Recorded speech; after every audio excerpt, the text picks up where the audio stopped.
Alam nyo ba yung nangangamba ka para sa mga anak mo?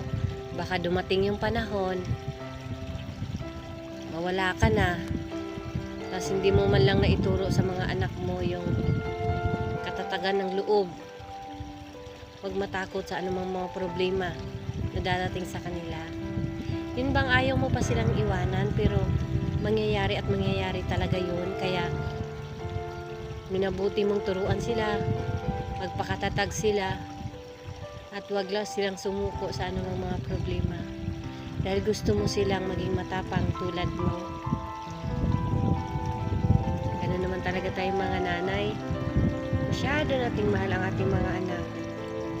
Ayaw natin silang mahirapan, pero in reality, kasama talaga pala yon sa hamon, sa paglaki nila, sa buhay nila.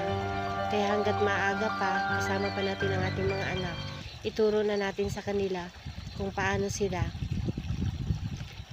lumaban sa anumang mga pagsubok na dadating pa sa kanila. Dahil darating yung panahon, hindi lang tayo ang makakasalamuhan nila, kundi yung ibang tao. Turuan natin sila kung paano makisalamuha sa ibang tao, paano lumaban kapag may problema, at paano nila lulusutan ito. Yun naman tayong mga nanay, di ba?